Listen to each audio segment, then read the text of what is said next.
والوصفة ديال اليوم هي كيك في المول العجيب بالماء والحامض. اللي كيعجبو المذاق ديال الحامض كنصحكم تجربوها بواحد الكريمه خطيره، كتجي بنينه بنينه بنينه بزاف.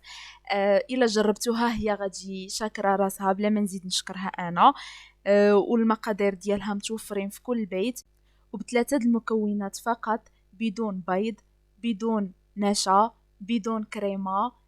وهانتوما غادي تشوفوها، ونخليكم دابا مع المقادير وطريقه التحضير. وبالنسبه للكيك كنحتاجو 2 بيضات، نص كاس ديال الزيت، نص كاس ديال الحليب، كاس لاروب ديال السنيده، وكنحتاجو عصير حامضه والقشور ديالها. كنحكو القشور كنديروهم وسط داك العصير باش يطلقوا المذاق ديالهم، واللي بقى كنكملوه بالماء. المهم يعطينا نص كاس. وعندنا قبيصه ديال الملحه، وعندنا الدقيق حسب الخليط، وجوج خمارات.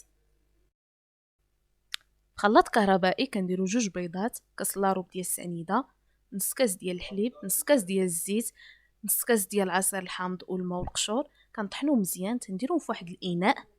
من بعد كندوزو للطحين، كنديرو كاس الاول مع 2 خمارات وكنغربلوهم وكنخلطوهم مزيان. انا هزت ليا 2 كيسان ديال العنبه ديال الطحين، تقدر تهز لكم كثر، تقدر تهز تقل. هنا كنزيدو الكاس الثاني، كنغربلوه حتى هو مزيان، كنخلطو حتى كنحصلوا على هذا القوام. هذا ما كتكونش ثقيله بزاف وما كتكونش خفيفه، كتكون متوسطه في هذا القياس.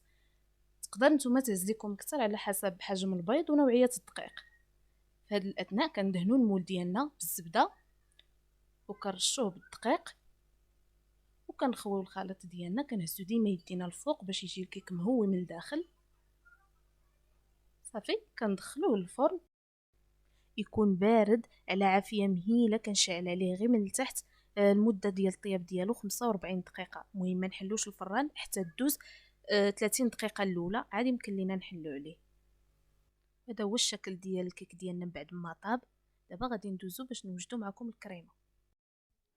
نحتاجو نص لتر ديال الحليب، 2 فلون ديال الكراميل، 2 معالق ديال السنيده يكونوا مسوحين ما عامرينش بزاف. المهم هذا العطار كيجي هو هذاك، نتوما تقدروا تحكموا في الكميه على حسب الذوق. وغادي نحتاجو 2 فرماجات، تقدروا ديروا اي نوع كيعجبكم، انا درت هذا النوع هذا. وغادي نحتاجو بسكوي، انا خديت صابلي الوزن ديالو 40 غرام، تقدروا تستعملوا اي نوع كيعجبكم ديال البسكوي. الدور ديالو كيخلي ديك الكريمه شويه عاقده. دابا غادي ندوزو للطريقه. غادي نديرو السنيده مع الحليب والفلون، غادي نخلطوه مزيان ونديروه فوق البوطه باش يفيض. بالنسبه للبسكوي والفرماجات غادي نخليوهم على جنب حتى يطيب لينا الحليب، عاد نزيدوهم. هنا بعد ما طاب الحليب غادي نزيدو عليه دوك الفرماجات والبسكوي. غادي نخلطو واحد شويه باش يتميلونجا لينا الخليط. وغادي نخليوه واحد 2 دقائق يبرد شويه، ونديروه في الخلاط الكهربائي. غادي نطحنوه مزيان وغادي نكبوه الوسط ديال الكيك ديالنا بهذه الطريقه هذه. صافي بحال هكا. وغادي نخليوه دابا يجمد، عاد ندوزو باش نزينوه من الفوق. تقدروا ديروه في الثلاجه باش يجمد لكم دغيا، وتقدروا تخليوه غير في حراره المطبخ راه دغيا كيجمد.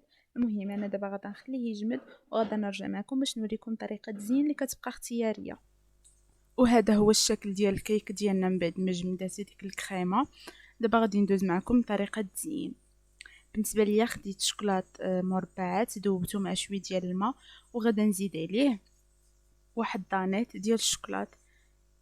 غادا نخلطهم مزيان وغادا نكبهم فوق ديك الكريمه بحال هكا. وغادا نحاول نساويها غير بشويه فوق حيت كتكون عاقده، خصني معاها شويه الوقت وشويه الخاطر. بهذه الطريقه تقدروا ديروا الكراميل مثلا، تقدروا ديروا غير الشوكولات، المهم كيبقى داكشي اختياري. هنايا حكيت شوكولاط ابيض وزدته من الفوق.